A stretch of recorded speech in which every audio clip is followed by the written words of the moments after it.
Today's daf. Today, Friday, is daf Chavches. We're actually up to Chavches days in the middle of towards the top of the page. We have Rava who came along. The way Rashi understood Rava. Rava is mechadish. Then when you made we're talking about a case where you have two loaves of bread. One loaf of bread is the Tanai and one is the Isser. One loaf of bread says, if I eat this bread, I won't eat the second bread. So one loaf is a Tanai and one is the Isser. And the way Rashi learns is when you make whichever one is the first one, whether first you talk about the bread, which is the condition, or whether you first talk about the bread, which is the Isser, either one, that moment you have to be aware of what you're doing. You have to have the wherewithal because it says Ha'adam b'Shavua, so you have to be aware. And so Rava came along and talked about if one of them you did b'shagi without being aware, and then the next bread you ate knowingly what you did, or b'shagig, so whether you get malchus or whether you get a carbon. But he says because the first loaf of bread, regardless of that loaf of bread was the Isser or whether it was a Tanai, if you were not aware that you made a shvua, no shvua happens at all. Because ha'adam b'shvua, you have to be totally aware of what you are saying at the time. So now Rava continues all the different cases. So we're up to here, 6 lines from the top. Next case. 5 lines on top. Tolon zu bazu. Basically what happened was he said, what do you mean? He made both breads. He decided to make each bread the Isser and each bread a Tanai. Why he's playing such games, I cannot tell you. So he must have been a scholar in his own right. But the toil, he did like this. He took the first loaf of bread. He says, "This loaf of bread, if I eat it, I won't eat the second loaf of bread." And then he also said, "But if I eat the second loaf of bread, besides doing the Isser, I shouldn't have eaten it. If I do eat it, then I'm not going to eat this loaf of bread either." So each bread is an Isser in it, and it's a Tanai. So Tolon zu bezu. He made them all hang, hinge on each other. I won't eat this if I eat that. I won't eat that if I eat this. Each bread now has 2 things in it, 2 shvuos in it. One shvuah is as Tanai, and one shvuah is as the Isser. Is what happens if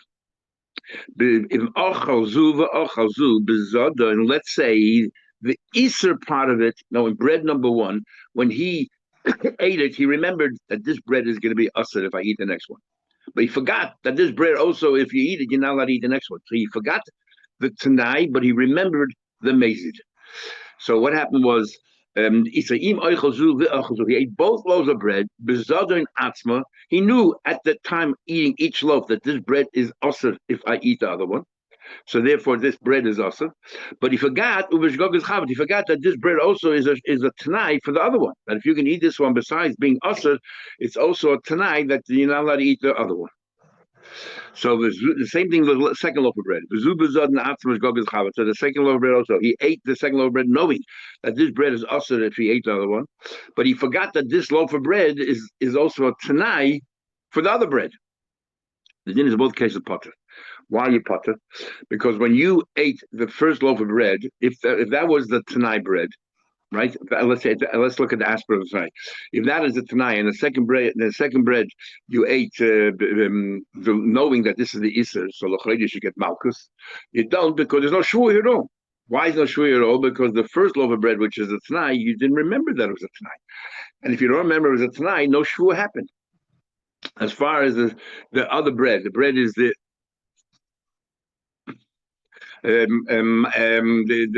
other bread, which is the Isser bread again, the first bread, which is Isser, which again, because you were not aware that in both cases there's no shvuah at all because you were not aware at the time what you were saying. What about Zubish Gogas Atzma Uvazovn Chavata? What about the other way around?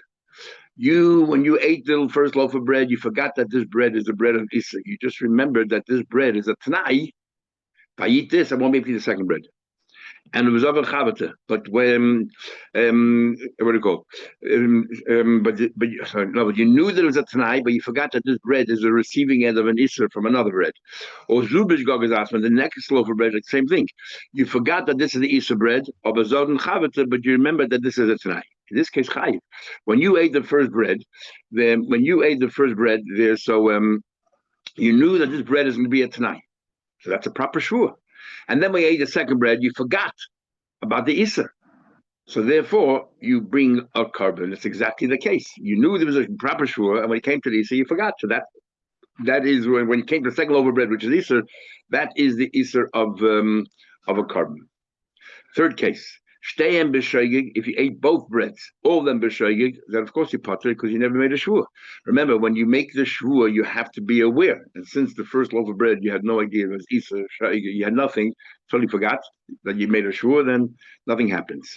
Shteim b'mezid. If both of them were b'mezid, you knew exactly what you're doing then. Ashniya mechayiv. So the second loaf of bread, well, when you made the tnai, you did it knowingly.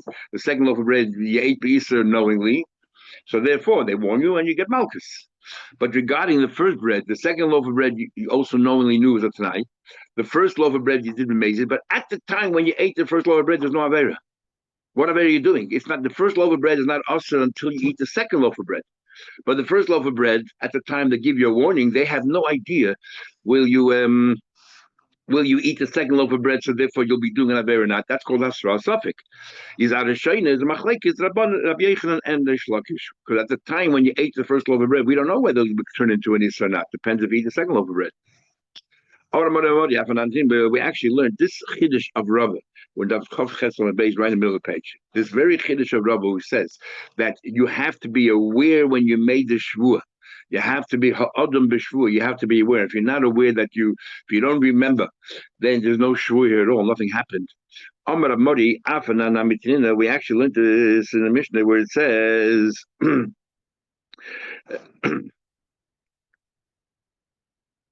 We're talking about that you have to be aware in the case we have two loaves of bread. One is a Tanai and one is an Isser. He said, if I eat this, that will come Asa.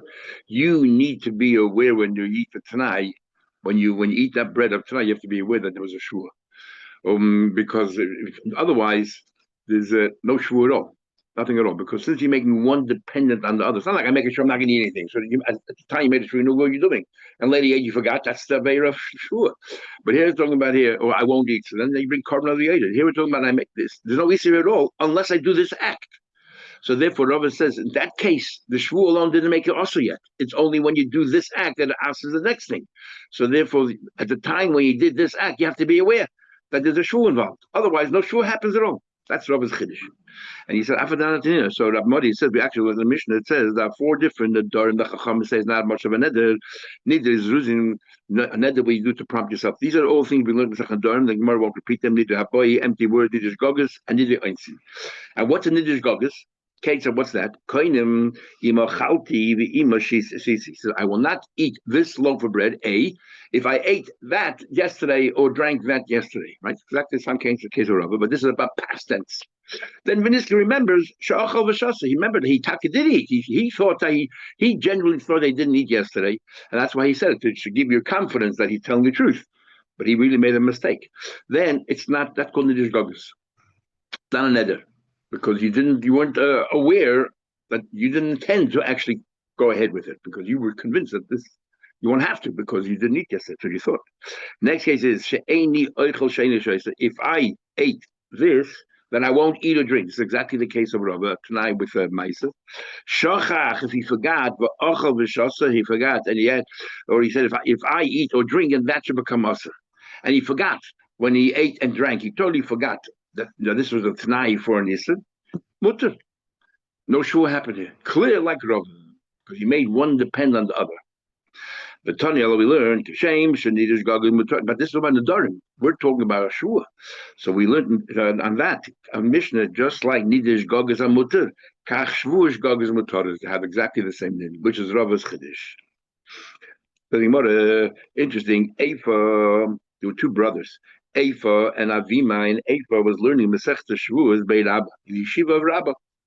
Poga Be Avima Achva, his brother Avima met him on Malay. It looks like he wanted to test him. He said to him, tell me, Shavuos Shlayachalti, Shavuos Shlayachalti. He made a double Shavuos. I won't eat, make sure I won't eat. Mao. And then you went ahead and you ate. How many Shavuos were you over here? One or two? On Malay, Ein Chai Velachas. And then you ate. You only chai one shua. Why you chai shua? Why? Because he thought It's a shvu on top of a shvu, and we learned before. Einush boy al mitzvahs. You can't make a shvu on top of a shvu. It doesn't work. So he said to him, "Amalei ishtabashta. You made a mistake.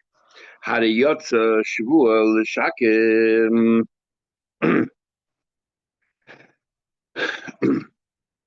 Yeah, what do you call it? Sorry, I'm making a mistake. It's about past tense. He said a shvua. He said a shvua that I did not eat. A shvua I did not eat. So he thought that this is the classic case of one shvua on top of another shvua, 2 layers, and the second shvua doesn't count. So Rabbi said you made a mistake. Totally wrong. That's talking about future tense. I won't eat this bread. And then you say again, I won't eat this bread. So the second shvua is not chal. But over here, when you said I did eat when you didn't, for example, or I didn't eat when you did, you're a liar. So as soon as you made that shvua, you already made a shvua sheker. Then 5 minutes later, you said another shvua. It's a second lie. Each shvua is separate from the next one because it's you're not going to do anything. It's about a lie, shvua sheker. Not a shvua's biti, a shvua that I'm going to say do something. And the amalei, yeah. Hariyotza shvua sheker, you made a lie. So both of them are shvuas. Next case. Shavua, he asked his brother another question. Let me ask you a question, like an IQ test. Shavua, I made a shvua, shaloi oichel teisha. I made a shvua that I won't eat 9 pieces of this bread. And then ve'esed, he made another shvua that I won't eat 10 pieces of bread. Now, when you made a shvua, okay, he made a shvua 9, he made a shvua 10. L'choyda sounds like the next shvua is more than the first shvua. So therefore, he wanted to know whether there are 2 shvuas here or one. And his brother Rebbe jumped at it and said, Eifer said, yeah, there's 2. Yeah, because 10 is more than 9. So he said, what are you talking about? Think. He says, the only way you can get to 10 pieces is if you first ate 9. So 10 is not adding anything to 9. What did 10 add? Well, it didn't make the Easter any greater. You said, I won't eat 9 pieces of bread. The only way to get to 10 pieces of bread is by eating 9 first. So therefore, the second shvua doesn't add anything. It'd been the other way around if you would have said first, I won't eat 10 pieces, as we'll see. If you said, I won't eat 10 pieces of bread, and then you made a second shvua, I won't eat 9. The second shvua is adding another Easter for even less than 10 pieces of bread. Then you would say, yes, shvua, another shvua. But if you started out saying, I won't eat 10 pieces of bread today, and then he says, I won't eat, sorry, he said, I won't eat 9 pieces of bread today. And then he says, I won't eat 10 pieces of bread today. What did he add? It's also already before then. You did that already before then, so it doesn't add anything. There's an Easter on eating this bread. You already put an Easter on this bread, so you didn't add any Easter on this bread. Nothing added. Again, you make a mistake. You can't get to 10 without eating 9. What about the other way around? First, he made sure I won't eat 10. And then he said, I won't eat 9. What would he do then? He said, he said, well, since he said first I won't eat 10, but then he said I won't then I won't eat 9. So the 10 includes 9, it's the same shua. He said to him again, you make a mistake. When you made a shua, I won't eat 10 pieces of bread, you're allowed to eat 9 pieces of bread. And now you came along and said I eat 9 pieces of bread. There's a new shua here. Right? So he's a moisiv. It's a new shua, and therefore you be chayv 2 shuas. Amar Abaye decided as a friend Eifa. Zimnin de mishkachlo Eifa. Now Eifa can't dismiss him outright. Sometimes that if you make a shua first, I won't eat 9, and then you make a shua, I won't eat 10. Eifa wants to say that it's 2 shuas. Sometimes it's 2 shuas. How? You say Zimnin mishkachlo Eifa. Sometimes you find like Eifa. What's the case? So we're talking. No, sorry, the other way around. You made a shua, you only 10, and then you made a shua, you won't eat 9. So you, Avimai said, you'll always be chai, and then you ate 10 pieces, you'll be chai 2 shuas because of 2 shuas there, 1 for 9, 1 for 10. I'm going to give you an Eifa said no, there's only 1, right? Because he said 10 includes 9. So Rabbi said, I'm going to show you Eifa sometimes is right. That you made a shua for 10, and then you made a shua for 9. It's only 1 shvua. In what case is that? The last case we're talking about. You're talking about the last case, 10 and then not down to 9. He said, based on what my teacher Rabba said, Rabba said, what happens? Shvua shelo oichel teinim anodin. I made a shvua, I will not eat figs and grapes together. So I ate grapes on its own, or figs on its own. I did not violate my shvua. I told you last time, there's a big machlekes if there's chatzis by shvua. Sounds from the Gemara here that there isn't. So I won't eat figs and grapes. And then then he said, Shvua shelo oichel teinim, I won't eat figs. Now, if chatzis is also, then how can a second shvua be chal? you're already in your boy, and you're already can't swear a mitzvah because you're already. So it sounds like even so. Either from his and there's no chatzah shir by shua, and that's why the second shua is maybe bichal. He said, I won't eat figs on its own. How can I shua bichal if you already had that eating figs on its own al chatzah shir? So it must be that there's no chatzah shir. That's one view.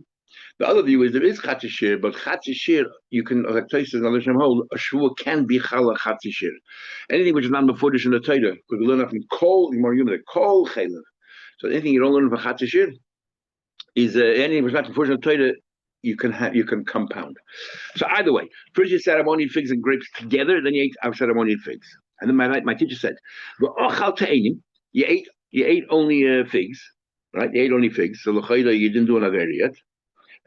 Sorry, you violated one shua and not the other shua. The other shua is you won't eat figs and grapes together. You only ate the figs, so you only violated shua. And then what you did was you ate carbon. So you made a mistake. You set aside a carbon. And then you ate grapes on its own. You didn't eat figs again because then you would have violated for shua. I'm talking about. You only ate grapes. The question is, but you ate figs before. Do we say that we combine the grapes and the figs together to violate the first shua as well? And the way Avimai said, yes, two shuas says independent. He says, no, in this case, no. The grapes, what you're eating right now is only chatzah shir. You need the other for the carbon. You need the other half a shir. You need the figs. But the figs you can't count because you already set aside a carbon for the figs. So that act ended. And therefore, whatever you did with the grapes, you got your kapara on already. It doesn't hang over to see whether it remains in the second shua. It ends the matter. That's what Abba said. He's Hochanam here too. He said he won't eat 10 pieces of bread. Then the Chazal said he won't eat 9 pieces of bread, right? So you said that 2 shuas. But what happened? And I ever said it was only 1 shua. What do you mean only 1 shua? Because the takes you ate 9 pieces, so you're over 1 shua. Because you ate the second shua, you're over. You ate 9 pieces. The hefresh carbon, you set aside a carbon for it. That ends it. And then you ate 1 more piece of bread. So now if you add the 2 together, you have 10. We don't say, oh, you're also now over the first shua. I see this chatzah shir. It's a new story. And therefore, the 10th piece of bread is only a part of the new shua, the first shua. Next Mishnah, continuing the different kinds of shuas. Just want to say that yesterday was Shavuos Daf. Exactly 2 years from yesterday, we finished us. And in fact, they already booked the big thing in MetLife in New York for the Daf Yomi. Exactly 2 years. It's a Shavuos Daf. In 2 years. In 2 years from yesterday. In 2 years from yesterday, we finish us. Okay, if that makes it easier to continue, hang on. Yes. It says in the Mishnah, what's considered a Shavuos Shav? Now, there's a machlekes, sometimes we describe Shavuos Shav is that, like our Mishnah here says, Nishba l'shanas yadul adam. You're trying to, your pillar of stone is gold. Everyone knows it's stone. But other times we say, and the Shami explains what Shavuos Shav is, something that's so obvious. Not that you're trying to change anything, you're saying the truth. But what are you swearing for when it's so obvious that this is what it is? Anyway, so the machlekes in the Meforshim whether our Gemara argues with that or not. Anyway, the Mishnah says in Nishba l'shanas they do a lot of them. You want to change something that everybody knows. It's amazing what the Mishnah uses as an example. You swear on a pillar of stone that's gold. It's not so clear. So it's not what you do anymore. What the gender is. In fact, there's an Even Ezra beginning Parshas Tazri, if I remember correctly. The Even Ezra brings up in the Chananel that talks about. We talked about Mishkevei Isha in Parshas Achrei or in Kedoshim. On Mishkevei Isha, he brings up in the Chananel that how could it be Mishkevei Isha when it talks about Zocher? He says you can have a Zocher who decides to become a Nekeva. He talks about transgender back then, 1,000 years ago. Anyway, so Al Isha, so that's what he wants to say. Everyone knows who this person is. Al Isha Sheish, and a woman. Nishba, that's something. Nishba al Dovashi Efshalai. You swear about something which is impossible. For example, if I didn't see a camel flying there, Gemara will say it's talking about I won't eat this bread if I didn't see a camel flying in there. as if to say, 100% I saw that, because I'm, I'm not going to ask myself this bread. 100% I saw that, but it's impossible. How do you have camels flying in the air? Even like easy enough, if I didn't see a snake the size, the beam they use on an olive press to squeeze all the olives, very, very thick. If I didn't see a snake like that.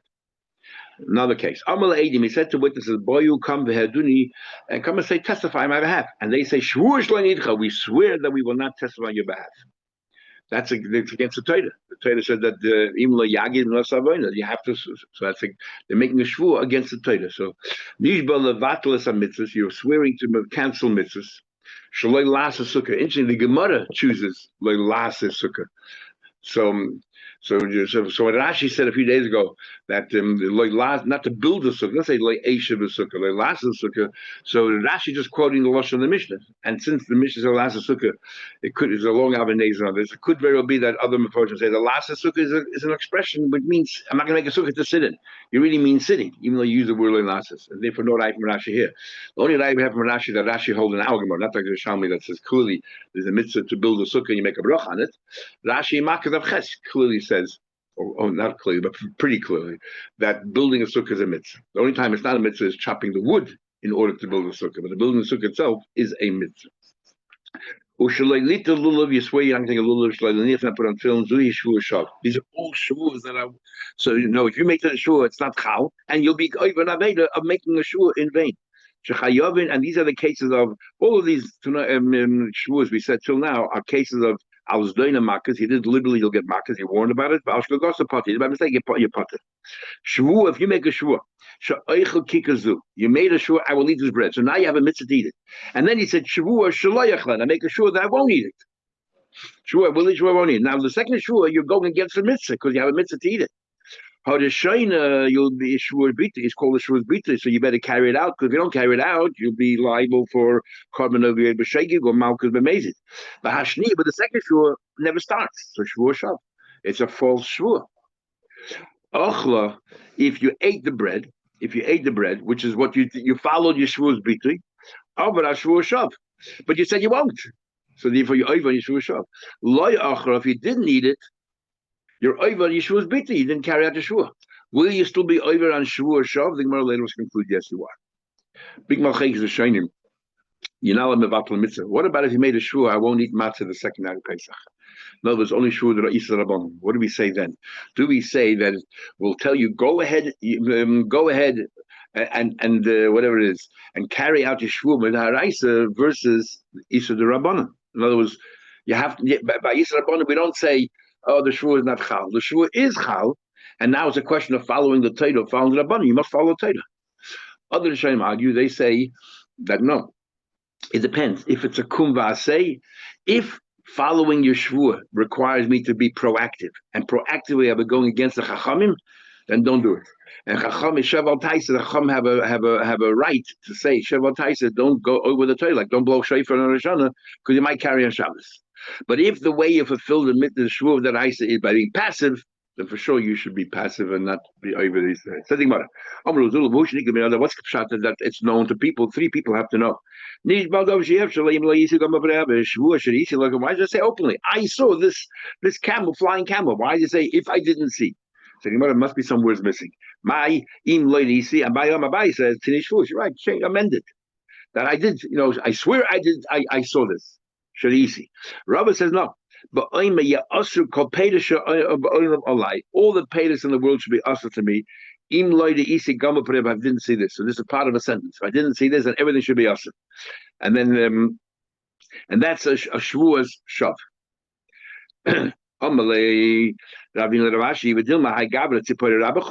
Maybe he saw this big bird. He called it his pet name. He called it a pet name. Called it a camel.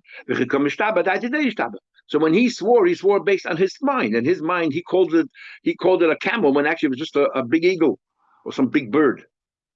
Who cares what he thought? He said camel, and therefore he's Chayiv Malchus or whatever. He's Chayiv Laveda. Who cares what he thought? We learned when the Bezin makes a person swear, we told the person, you should know, I'm not going to swear based on what you're thinking, because you can make up words in your mind and then say the swear and say, oh, I'm not lying, because that's what I meant. You're swearing what you know exactly what we mean when we say you owe him $100, and therefore don't tell us my time. Maybe he'll give him a few chips of wood, and he'll call in his mind chips of wood money, and he say, I swear I paid you back. You put the chips of wood on his plate or something, and you say, or a meatball on his plate, and then and in your mind you're calling meatballs money. You say, I paid it back. We can't do that. You have to swear based on our understanding. So we see that people can make up. So maybe he made up the word gummo on something else, and they call it gummo. So we're like, no, you can't do that. When you swear the words that we all understand what those words mean, you can't say in your mind I thought something else. What's the story about the bezin?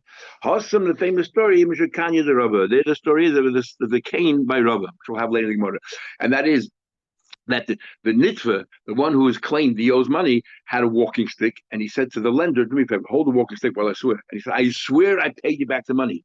The lender was so angry that this guy was lying. He took the stick and he beat it on him. The stick split open, and all the money came running out. So he didn't lie when he swore, because he gave the stick to the other person, and he said, "I swear I paid it back." No, boss. So we didn't. So he didn't make up words. He said the truth.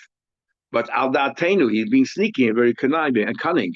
And that's what he means. So the next Gemara we'll talk about, when you make a shua, is it according to your mind or according to our mind? Tomorrow, Mitzvah Hashem. So have a good day. Okay, 2 years, the countdown starts.